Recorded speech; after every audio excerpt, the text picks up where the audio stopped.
Coming up on this episode of the Roundtable. The caliber of person that is to be found all over a globalizing world. How do we win?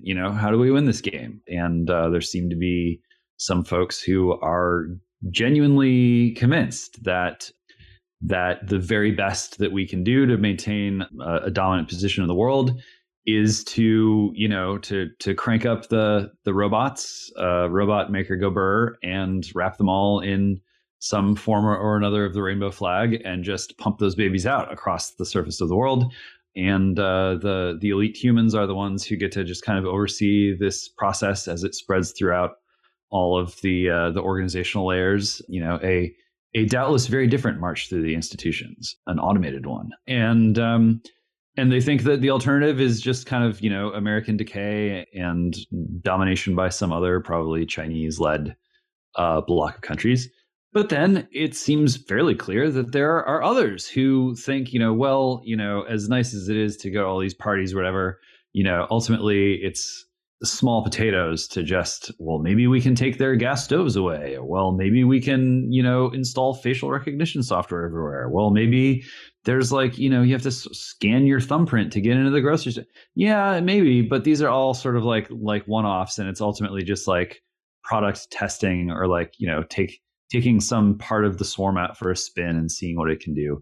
That is the kind of thing that I think historically very powerful people with global level ambitions, you can't really satisfy them with stuff like that.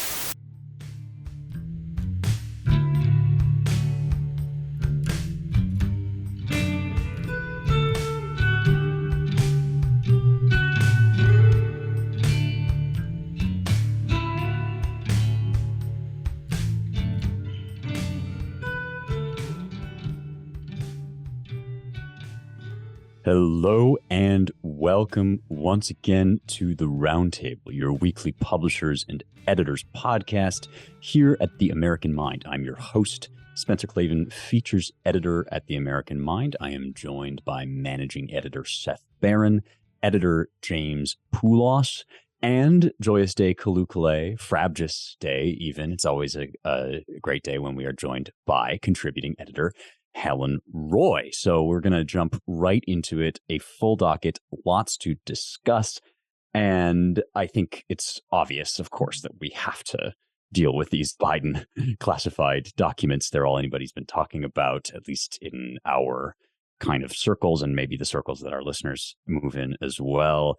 I believe as of this recording, I always feel some trepidation with these sorts of stories because it seems to happen that we record on Wednesday and then some enormous bombshell occurs on Thursday right before we release. But I think as of this recording, we are up to 4 separate fines, 4 dockets of classified documents that have been improperly stored in Biden's residences or other areas, offices from his time as vice president. I will try to summarize them as much as possible. The first cache was found on November 2nd.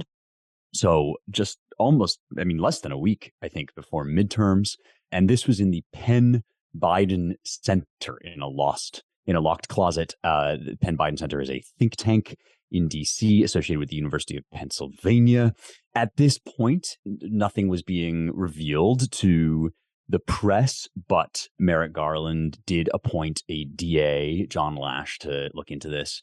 We then, I think, skip ahead to December 20th, when yet more documents were discovered. I should say these are being discovered by Biden's people. The first one, supposedly, they claim unexpectedly, they weren't looking for it. These others now results of direct searches. They were so alarmed at these at this first cache of documents that they started searching elsewhere. December 20th. This is to me the most amusing one. His garage in Wilmington, at his home in Wilmington, Delaware, was also a storage facility for classified documents. It turned out. Then we have more at his beach home in Rehoboth. And I believe one more document in his home in Wilmington. So I think that brings us up to speed. We should also note that after some of these other fines started to come to light, Garland and the Justice Department appointed a special counsel over and above the DA, John Lash. And so Robert Hur, not sure how you say that name, is now serving the role of the Biden administration's Robert Mueller. Lots of Roberts serving as special counsel. There's also a special counsel currently active on Trump's classified documents. This after not a Trump team revelation, but a raid on Trump's home in Mar-a-Lago. Naturally, the partisan accusations have begun flying immediately. That as we found out about this, they seem to have sat on it until the midterms were over. That's just the beginning, right? I mean, obviously, we talked when Trump's home was raided about what a wild, kind of an unprecedented event that was. Now there are all sorts of kind of chuckles elicited on the right about the fact that like they made this out to be some sort of catastrophic, disastrous failure. Biden himself was on record saying, I don't know how anybody could be this irresponsible. This is a terrible misstep. And then, naturally, it turns out he's just as bad. He's got these documents as well. At the same time, of course, you've got the people running cover for Biden all the way from The View, where the argument was, well, we know that Biden's a good guy, so we give him the benefit of the doubt. Whereas, of course, Trump is an evil fascist, and it's sort of a given that he's up to no good with his documents. Then you get these kind of more elaborate defenses at, for instance, the New York Times, which is basically at this point just publishing like talking points for the Biden administration. It's like straight from the NYT to Karine Jean-Pierre.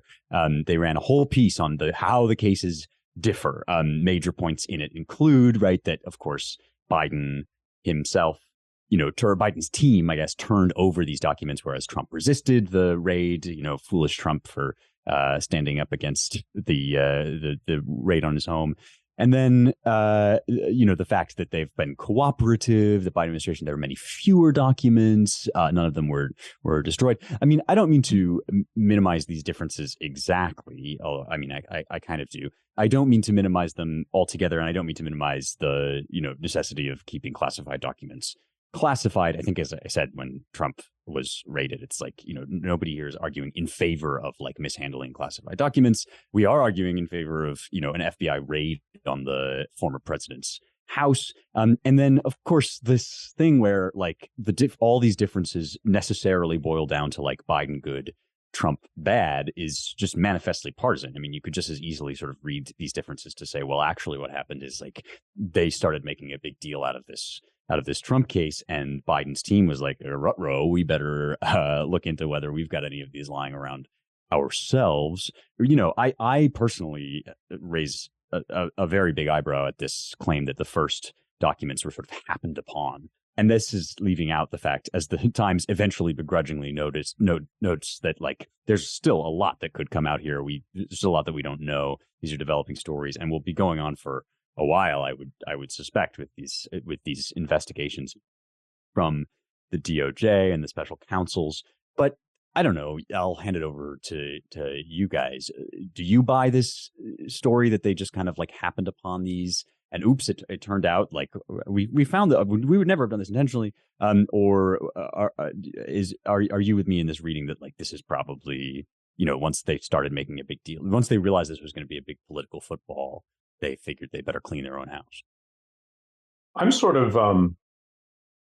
partial to the Tucker Carlson, Joe Rogan thesis that the whole thing is the call is coming from inside the House, that this is how the Democrats plan to, move Biden off stage, given that he, look, he was nominated and put in office for one reason, to like get rid of Trump at a time when there was no consensus among the Democrats as to who could do it. And he seems to take it seriously that he's the president, that he was elected president because he's so beloved, and that America needs him for another term. And, I think the official Democratic Party is not that interested in running him. And so this is like a convenient way to get him off the stage, because this is exactly the type of scandal. Like, official Washington can ignore all the things that we think Biden should be arrested for. His dealings with Ukraine, his dealings with China via his son, the disaster at the border, spending trillions of dollars, whatever scandal you want to name. These are all the sort of things that official Washington has no problem with.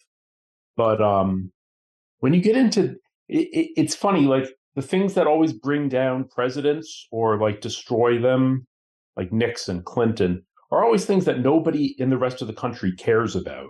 But the types of things that the press corps can like sink their teeth into, or people will, agree to take seriously. Like, oh, was there a cover up in the Watergate theft? Like, nobody really cared. I mean, there were people who hated Nixon and wanted him gone, but they had probably better reasons. Similarly, I don't think anybody in America particularly cares about, some file folder. I mean, who even knows what these documents were? But it is the type of thing that, I mean, you see, like, even in a even like the leftist press, or not the leftist press, but like, the mainstream media, they're kind of like, well, this does seem like a legitimate thing to talk about. And I think that this is really going to destroy him. Well, it's certainly possible. The executive branch is weak, and the presidency seems to be the weakest part of the executive branch right now. It's quite remarkable how first Trump and then Biden both running afoul of what are, in essence, intelligence community rules. And yet the IC or the deep state or whatever you want to call them never busted for running afoul of presidential decrees or rules. It's totally lopsided. I think it seems reasonable to conclude from these and other kind of, shenanigans or mini events that there are divisions at the top of the regime over exactly how to approach things and who should be in charge and where the center of power should be. And I think, we get little dribs and drabs of these things coming out, whether it's something more along the lines of Epstein or Ghislaine, who's still just kind of out there somewhere, out there in limbo, or things like this, where clearly, it does not matter whether you are a sitting president or a former president, whether you are a Republican president or a Democrat president. There's a system with rules that you have to play by. And if you don't, everyone's going to know. There's nothing, you just can't stop that from getting out. And I think it speaks to, where the center of gravity really is right now. And it's with a clutch of people who you can't vote in and you can't vote out. Most of the time, you don't get to know their names even, much less their whereabouts or what it is that they're up to. And, once upon a time, that was not America. But here we are. So I have a range of questions about, I think this is like a fruitful line of interpretation. And I definitely can see the Carlson-Rogan argument. The first question about this is, yes, of course, there does seem to be this, a series of power structures operating, behind the visible, ostensibly accountable executive branch. We've talked before on this podcast about like, who is it that's really in charge? Is it Obama? Like, who's the most sort of powerful player in that whole game? There, for a moment after the midterms, it seemed like actually like change of plans. We're not going to be able to oust Biden. Like, never mind about Gavin Newsom. Never mind about all these other potential options. Has something happened, do you guys think, that has altered that calculus, or was that just never, in fact, going to be the case? Like, does it just turn out that like the midterms don't matter that much? Biden is not understood to have been a major factor in them, and the pros are still just outweighed by the cons of his like not being compos mentis and having made the mistake of thinking he's in charge. Well, that was all just spin from like the Biden party in the executive branch, right? Like, oh, this was Biden's great triumph. But I think there's people behind the scenes doing the calculations on who weren't buying it, and like James said, there's other factions involved, and Like, I just think back to when he pulled us out of Afghanistan, and the generals were clearly so mad that they made it like a disaster. They did it like completely backwards. You really do see in this administration that there are factions operating against each other. And, they do a pretty good job of keeping it under wraps, but it's out there. Yeah, I mean, the obvious question is then sort of like who is in fact in charge. And I mean, maybe this is just, we don't have like new data about this, and maybe it's sort of impossible to know. I mean, that's the real problem is like, right, Seth, nobody really cares all that much about these documents. Maybe they'll find out that there were some that genuinely were kind of life-threatening to somebody undercover, that can blow somebody's cover abroad or whatever. I mean, this is like at the highest level of abstraction, like this is a thing for which people have gone to jail in the past. So it's like, okay, fine, but they are not, the way that these things are shaking out are not on the top like 100 of these concerns. So nobody, I think, is really watching this except for like the kind of midwit, wine moms and like people sort of sitting at home, like really just getting excited about what NPR says next. Like nobody is really being like, I feel terribly dismayed at the credibility of my government because like these files are being handled improperly.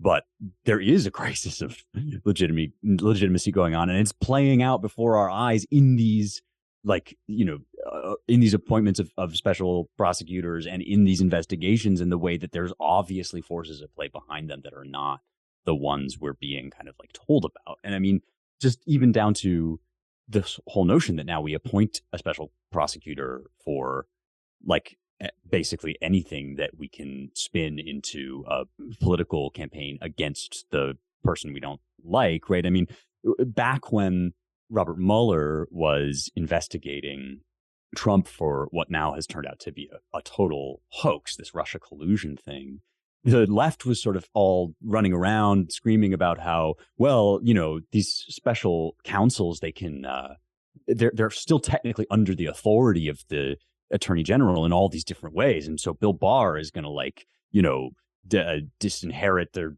just ignore all of these recommendations. And like, this isn't real accountability or whatever.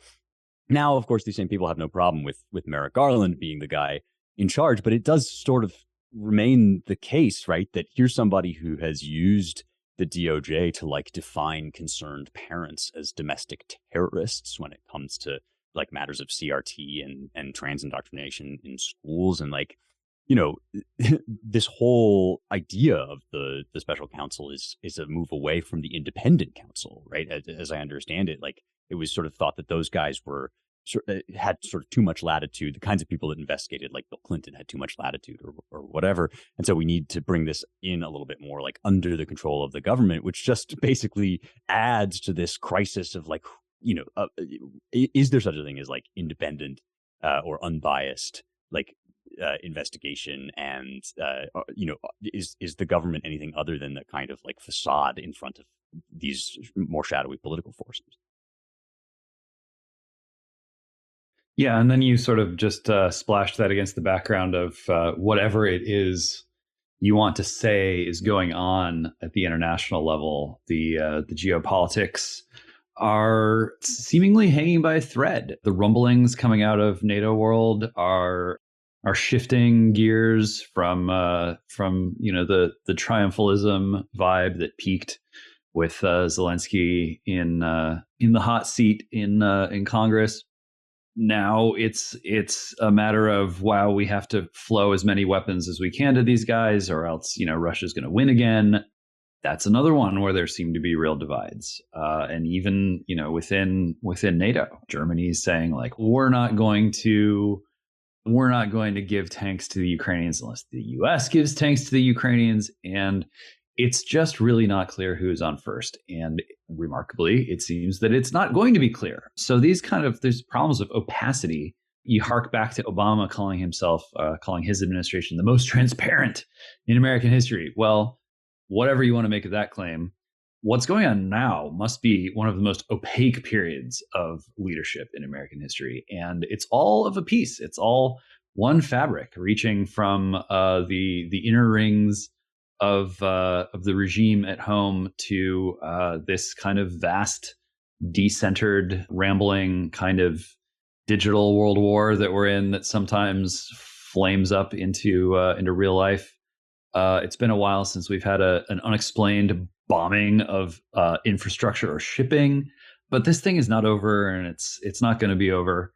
Really, just I think remarkably detached from anything resembling like taking it to the people and seeing how these things even poll. They just don't care anymore. And I think it's probably because if any of these initiatives, whatever their potential wisdom might be, were to be aired in public before a listening American audience, the reviews would be really bad. People don't want it. They've lost interest. And that's, probably why the most effective thing that America is doing right now is just sending robots to other people to kill whoever those people are fighting. Yeah, I mean, another thing that's going on in the background, not quite international, although it could become global, but this dispute brewing over raising the debt ceiling is similarly like, yes, we have this Republican House. Yes, they've actually made serious noise about not just kind of continuing to spend on this imaginary credit card that America has, but these are the sorts of things that people are actually mad at Biden about, as Seth points out, and not just at Biden, even like remotely, but at this entire kind of consensus that seems to have just developed that like money is imaginary and we're just going to spend it out of thin air. And so, yeah, I mean, like, does anybody really believe that there's a solution forthcoming to that problem? I don't know. But one thing I feel certain of is that like that's not the kind of thing that our regime elites are most interested in, like actually solving or paying attention to. Speaking of elites and indeed global elites, to use a terrible shibboleth that marks me out, I'm sure, as some sort of conspiracy theorist, I did want to talk about Davos. And anti-Semite. And I'm sorry, that's right. Yeah, being against global elites makes me categorical anti-Semite, I suppose, which is sort of a weird contention. Anyway, I'm getting off on a long tangent, but maybe we'll talk about. Actually, we may talk about this because let's talk about the World Economic Forum, Klaus Schwab, and Davos. This is one of those ones where if you say what they're saying, it's the celebration parallax of Mike Anton's famous coinage, that if you just say what they are saying back at them and people don't like it, then you're a dangerous conspiracy theorist, right? Like that's not happening, and it's good that it is. If it depends who's announcing the Great Reset, whether it's a dangerous conspiracy theory and an anti-Semitic trope, or in fact like the reality of what must happen in the way forward. At Davos, the World Economic Forum, which is a consortium that has existed since 1973, gathers with all of its various ostensible thought leaders and power brokers to discuss the future of the world. And this, I think, is a description that would be accepted among even the Klaus Schwabs and the other leaders of this group. Recently, in particular during the pandemic, Schwab and Davos and the WEF became kind of like the great villains of our global politics, our global elite. They released a famous and infamous video in which it was said that you'll own nothing and you'll be happy. This is part of the 2030 vision for what's going to happen in the future. The U.S. will no longer be the world's leading superpower. It's going to be great, right? They basically became the face of like eat the bugs, live in the pod. And this 2023 gathering has all the makings of, the formal plan for how to invite people to do that, how to breed shorter humans and reduce our global footprint and so forth. Some of the topics they're most interested in addressing are solutions for the coming global recession, national banking policies to deal with climate crisis issues. The fourth industrial revolution is like a big topic on their radar and agenda. I mean, the whole thing is under this umbrella, and I haven't gotten yet into like the supposed conspiracy theories. I'm mostly just here cribbing from their website. The whole thing is under this umbrella of the stakeholder theory of economics and of global politics. that can sound, as many of their buzzwords can sound like sort of just a sensible, like, mode of capitalism. Like, yes, businesses should benefit their stakeholders. But it turns out, if you read their manifesto, that like this redefinition, re-understanding of capitalism has to do with redefining like basically everybody in the world as a stakeholder in like every major company. So stakeholders are not just like people who own stock or people who own the business itself, or even like people who work for the business, but like people who are in any way affected by the operations of a business. Here's I'm reading now again from their website. A company is more than an economic unit generating wealth. It fulfills human and societal aspirations as part of the broader social system. Performance must be measured not only on the return to shareholders, but also on how it achieves its environmental, social, and good governance objectives. Executive remuneration should reflect stakeholder responsibility. A company that has a multinational scope of activities not only serves all those stakeholders who are directly engaged, but acts itself as a stakeholder together with governments and civil society of our global future. So this is kind of loosely tied in with the gas stove discussion from last week, only in the sense that this is the example of a way that people talk that now triggers alarm bells, because we know what lies behind these propositions and how they tend to cash out, right? I mean, it says right here, right, like governments and civil society need to work together to exert effectively, they don't say this, but obviously top-down control. I mean, this is where like ESG comes from, and all of these kind of, their ostensible goal is to persuade the people who hold the levers of power in businesses and in governments that this is the wave of the future. What we really need to do is just like think in a more kind of global and, communitarian sense about the way we run our businesses. And so then when people say things like, well, you're coming for our gas stove, or you're doing a great reset, and you're trying to take away our meat, all of these things, it's like, no, we would never. We believe in stakeholder theory. It's, what are you talking about? But of course, I mean, these things are like increasingly out in the open, and I do find that it's sort of like they come out and they explain what they actually mean by these propositions, and it's like, yeah, that I still don't like that, right? That is still like what I want to preserve the American way of life against.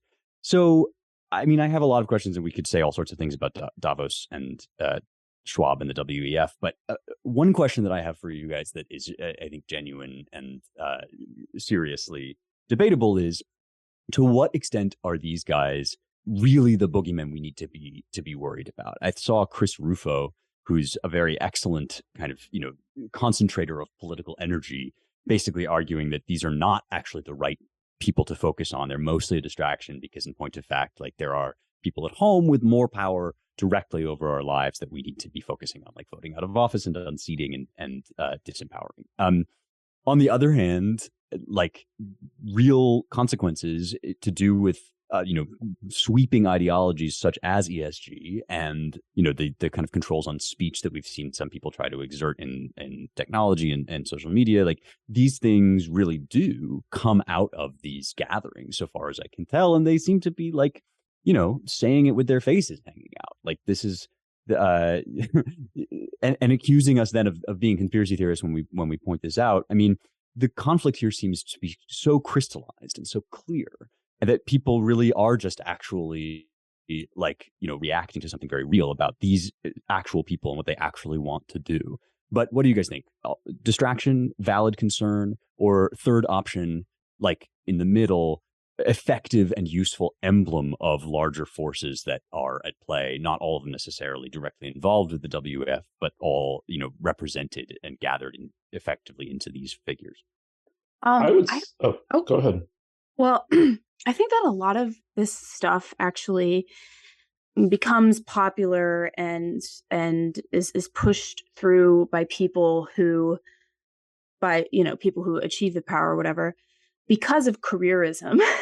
And Christopher is right that the local people are the ones that we need to be concerned about, but these people at Davos are the ones with the status who are sort of laying out the ideological points, and from whom these lower level people are taking cues, because these lower level people, these sort of midwit bureaucrats, see those people and they say, and they sort of fancy themselves as like secret kings and and and aspire to be so powerful someday. It's a sort of, I feel like it's a sort of narcissistic way of moving throughout the world, but that sort of feels true to me. And so, yes, it's these are petty bureaucrats, and they are the dangerous ones because they're the ones who are just enacting everything. But yeah, I just to say again, I mean, they're taking their cues from these high status, very rich, very influential people, and so they're being fed. I will say too that it's interesting, that point you brought up about the stakeholder theory, and it strikes me that by expanding the concept of stakeholder, essentially what they're really doing is just expanding the sort of list of reasons, or legitimating forces for anything that they want to do. So they essentially, like, all of these sort of leftist woke ideologies are premised on a victim, right? And they kind of need to highlight this victim in order to carry out all of their ideas. So in the summer of 2020, they had this victim that was George Floyd that became, Black people are these historical victims, and now everything that we want to achieve politically is going to be done, and nobody's going to push back on it because look at these they're calling them stakeholders now, but like these icons of the ideology itself, like you can't say no to them. So I think by sort of expanding that stakeholder theory to more and more people, basically what they're doing is they're saying like, well, whatever you're doing, there's a potential victim over here that is going to be harmed by it. So this elusive victim, this icon of the ideology, which can now be basically anything in the world, is going to serve as our reason for marching through the institutions again. I hope that makes sense. Like the gas stove things is like, okay, so there's now who is the stakeholder in the gas stove thing? It's anybody who breathes air or whatever. Right. It's like, okay, Exactly. okay. Yeah. No, Right. Yeah, go ahead, Seth. Well, I was going to say, Helen, you're totally right, and it's a weird way in which the stakeholder discourse, it at once expands the number of people who, like, affected persons, and contracts it, because it's like, well, there's so many people affected here, there's so many stakeholders that really John Kerry needs to decide, right? It kind of limits the number, like, yes, there's so many affected people, but really for decision making, we just have to appoint someone who's really going to be responsible for considering all these people. Regarding the centrality of the WEF, I mean, I think Chris Rufo is right to a certain extent in that, okay, like 25 years ago, everybody was going on about like the trilateral. Well, 40 years ago, everybody was going about the Trilateral Commission. And then 20 years ago, was like the Bilderberg, or, the, what's that thing out in California with the, that weird retreat where they burn the Bohemian Grove. Bohemian Grove, right. So look, there's all kinds of theories about secret societies that control everything. At the same time, and that can be a distraction. You can get very tinfoil hatty.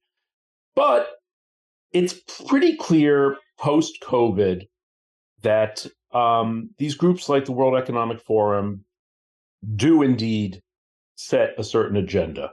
And there's a fair amount of crossover between the people who are operating in the United States, like John Kerry, Bill Gates, like whoever else you care to name, and, Pete Buttigieg, and the people at the World Economic Forum.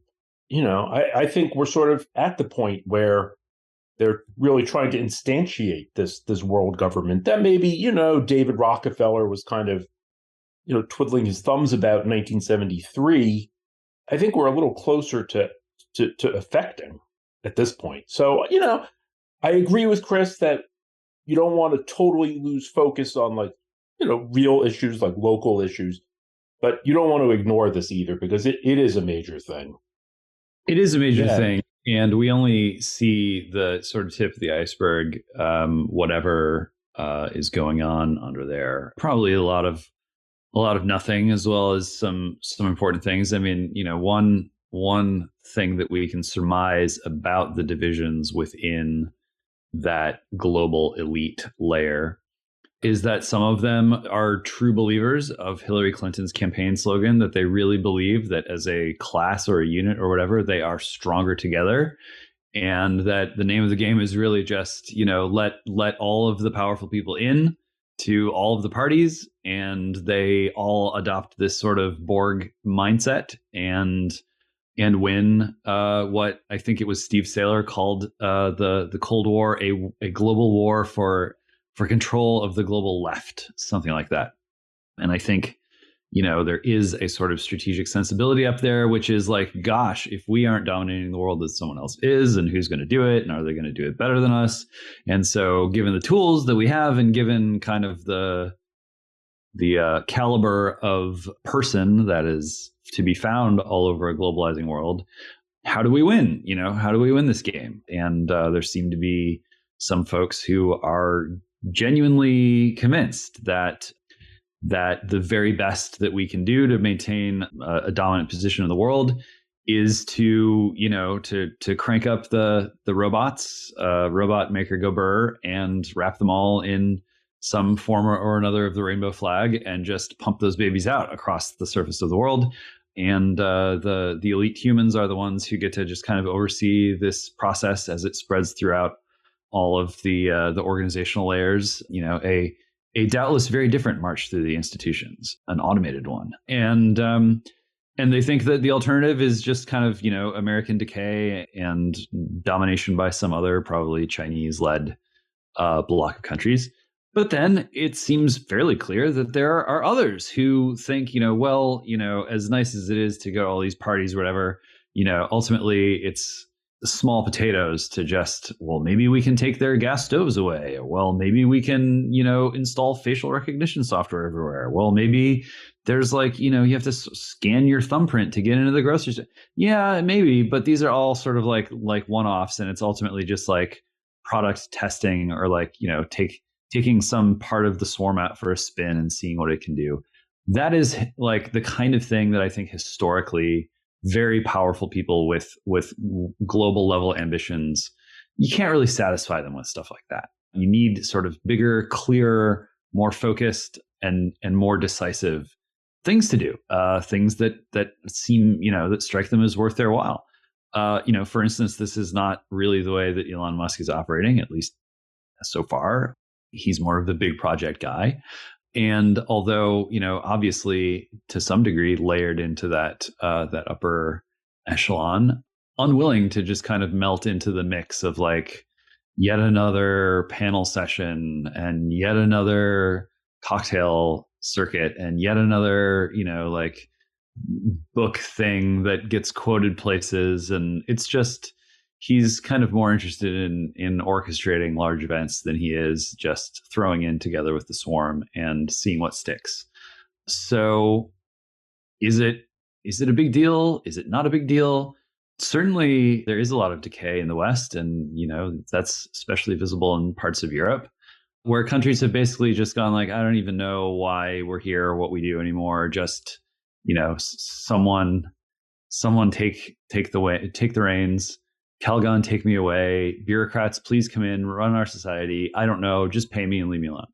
And the more that attitude spreads, the more people just kind of shrug in the face of technology. Not an Atlas shrugged thing, but just like an ordinary people shrug thing, going okay, fine. Then I think the more power and control that whole WEF crowd will have. There is a portion in Aristotle's Politics in which he's discussing Plato's infamous idea in the Republic that the guardians at least should share wives in common. And he's talking about this as an idea about koinonia, which is the Greek word meaning like holding things in common. And he makes the point, Aristotle does, that kind of koinonia, that kind of community or communion is like diluting a little bit of wine in a lot of water, that it doesn't actually create the sort of friendship that Plato or Socrates or Plato with his tongue in his cheek is going for, but just basically dissolves people's attachment to things because everything is everybody's. So that basically means everything is nobody's. And as James is talking about the kind of dissolution of humanity into the swarm and the dissolution of, as Seth is mentioning importantly, right, that if everybody is kind of affected by a company, then like nobody really gets to be in charge except for just whoever we appoint to kind of rule over ethics with capital E.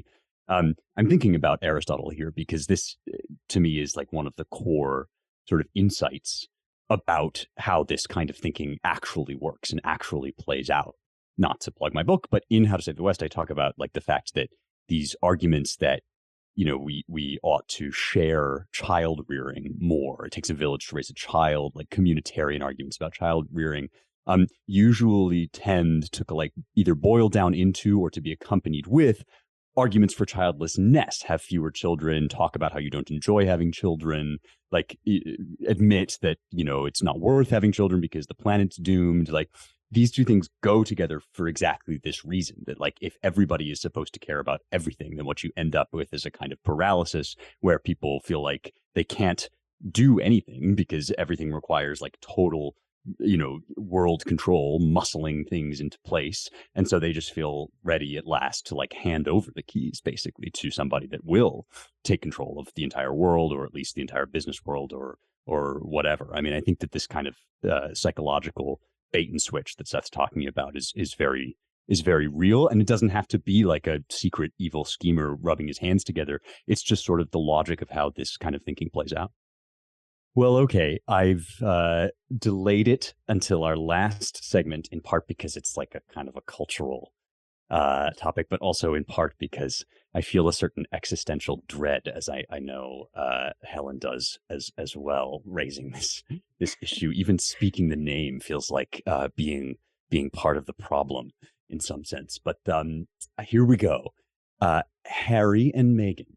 Yes. What do we call them now, Helen? The Sussexes? How do we like? There are lots of different things that people are calling them now. You could call them the Sussexes. You could call them the Harkles. Lots of funny nicknames have sort of developed from their stupid behavior. So I won't get into the whole list, but has been and never was. Yeah. Right. The spares, right? Yes. Okay, well, I really, basically, I just need you to explain to me why we can't get these people out of our news feed. The ostensible, occasion for our discussing this is, first of all, you're writing about it, but also Harry published his memoir, right, Spare, in which he describes, among other things, his genital frostbite. And, I mean, I'm sorry, it just has to be mentioned. There are, passages in it in which he discusses, as I understand, I haven't read it, but I understand there are some moving passages about his grief over the loss of his mother and so forth.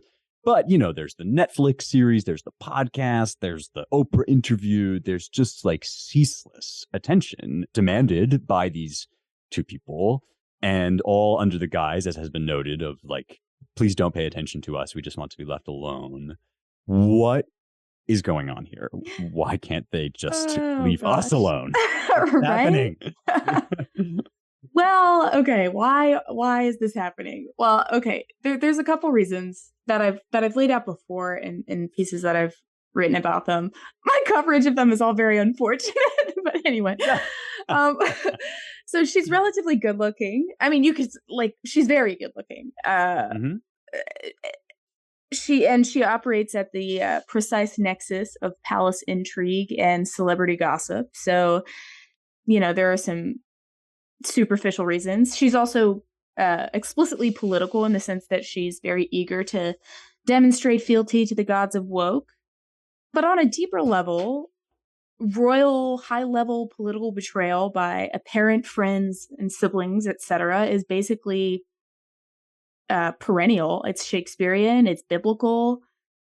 Not only does this story have a basically archetypal precedent, Harry's own mother was also friendly with the same media that she similarly made a great show of feigning victimhood about. So it's checking several point of interest boxes. I think there is a certain legitimate thing here why people are interested. But I think the most right now for these times, I think that in this remarkably Soviet social environment that American culture has become, cancellation between family members has become even more common than it ever was before. We saw this really accelerate in the summer of 2020 during the Black Lives Matter protests, when all those little Maoists, the Red Guard, the college freshmen took to TikTok to dox their parents for being insufficiently left-wing. The parent and these very parents were the same who paid for the education that poisoned the children to add insult to injury. And this is just, I think, an increasingly common experience between people. I mean, if you've talked to people, just normies, like not just people living their lives, they're not politically involved, but there are so many people, because of the Black Lives Matter stuff, because of COVID, especially the vaccination stuff, it's like there are so many people who have absolutely suffered a personal cancellation by family. And so I think that there is a deeply relatable thing, and there's this beautiful poetic justice in the fact that the harder that Harry and Meghan go at his brother, and his brother who's never said a foot wrong, the harder they go at them, the more people like and can relate to Will and Kate. So ironically, I mean, there are going to be like these sort of, they call them the sugars, but these people who are just sweet on Harry and Meghan because, I don't know, they're low IQ and they sort of buy the regime narrative and unquestioningly. And I mean, it's the current thing. And so there are always going to be people like that who just don't get it. But I think really and truly that most people are frankly disgusted. And another aspect of this is that Harry is pretty low IQ. I mean, not room temperature, but probably between like 95 and 105. So he's not exactly creative or strategic in his attacks. And it's very clear to people that this is personal crap being laundered as social justice, which is what it always was, like during the summer of 2020 and beyond. It's always personal resentments just concealed and sublimated as some sort of like political virtuous thing. Like, anyway, so I'm just going to go out on a limb and say that Harry is obviously very jealous of William in a pathetic way because William got more time with Diana, but also because William will be king. Meghan Markle is also, and perhaps more so, pathologically jealous of Kate Middleton, the future queen, who is a fashion icon that Meghan Markle spent her career trying to be, yes, with a killer frame, like a frame that plastic surgery cannot buy. And it's easier to absolve herself of that self-indulgent jealousy by embellishing it as some sort of like nebulous, powerful, hateful thing like patriarchy or structural racism or whatever, rather than own it. And so I think, or at least it is my hope, that people in general are growing tired of this and they're beginning to recognize it, this constant shirking of personal responsibility, let alone dignity, in favor of explosive, clickbait, and destructive narcissistic abuse. Yeah, that's great. I love that analysis. It's like one of the sharpest I've heard. It's such a terrible disaster, like the slow motion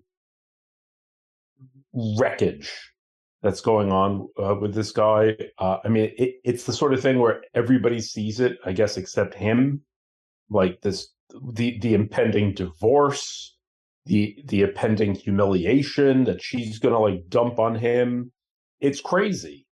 And it really is like some kind of sad family drama and neurotic preoccupation and just like tragic sort of second son misery, all just being thrust into the public's face unnecessarily. Yeah, it's a disaster, but the jealousy component, I think, Helen, is spot on. I've always kind of thought like Meghan Markle, I think she kind of figured that there was a way she could go over there and manipulate things to get the part that she wanted, which was to be queen one day. Yeah. Like that, as though that was possible, maybe not really understanding what was going on.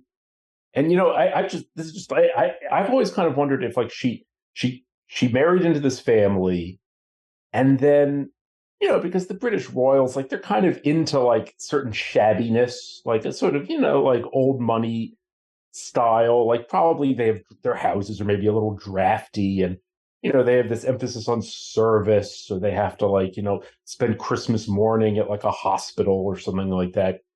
It just kind of cracks me up. Anyway, yeah, it's very interesting. I mean, clearly they've made a lot of money by selling themselves as these social justice, like, you know, victims or whatever they are. But yeah, I don't think this is going to turn out to be anything good. Yeah, you'll note that Meghan has been the one who's, you know, camera, me, feature, and Vanity Fair, and all the magazines, and blah, blah, blah, blah, blah, blah, you know, constantly. But all of a sudden, now that Harry is finally putting his neck out there and really, really doing the destructive things, she has disappeared. She has taken a step back, and she is allowing him to hang himself with his long tongue.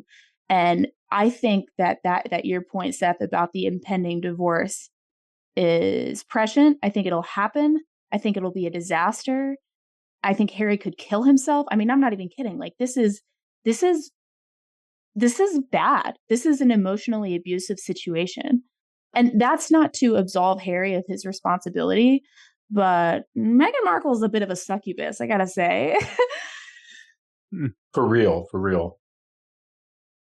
I have just one thing to say on this topic, and that is I live in fear of the fourth Harry of the apocalypse. I was in Barnes & Noble. I was in Barnes & Noble the other day, and that entire edifice was filled wall to wall with the three Harrys of the apocalypse. Harry Windsor being the first and perhaps the most famous, but it's a close race. Harry Styles and Harry Potter being the other two. And these are all British products. And I'm standing there in Barnes & Noble thinking, why is it that this massive American chain, the last large book chain in America, a fully concentrated, fully automated, one-stop shop of content and information in media and marketing, why is it totally saturated and controlled by three British Harrys? Wake up, America. Stop being fascinated by British things.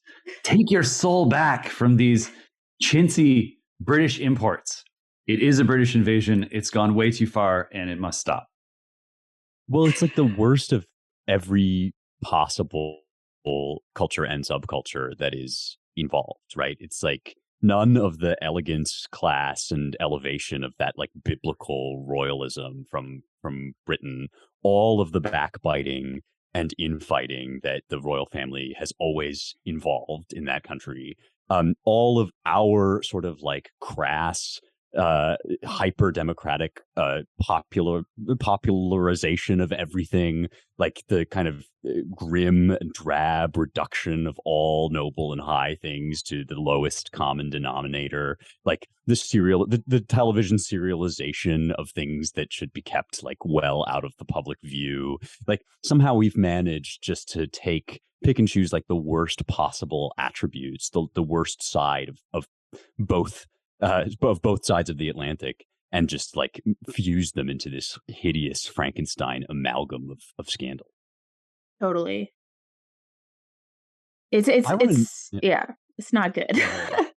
Well, I just to bring back that celebration parallax that we talked about earlier.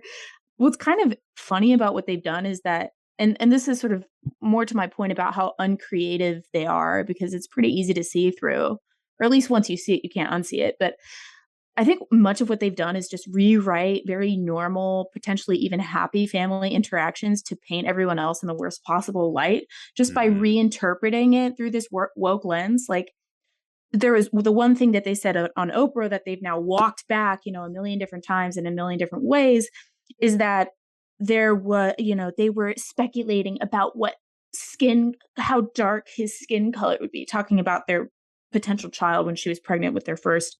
Okay, it is entirely plausible that the mystery family member who speculated about the skin color of their first child could have been joyfully and curiously celebrating the possibilities, like every family of mixed race ever in the history of the world. If you talk about like, oh, he's like beautiful, milk chocolate, whatever, it's like, that's great. And, people do this and they're happy about it. And it's not weird. It's not implicitly racist. It's like, you can talk about these things without that negative light being cast on it. But the same phrase cast under a racialist light, it casts a different aspersion.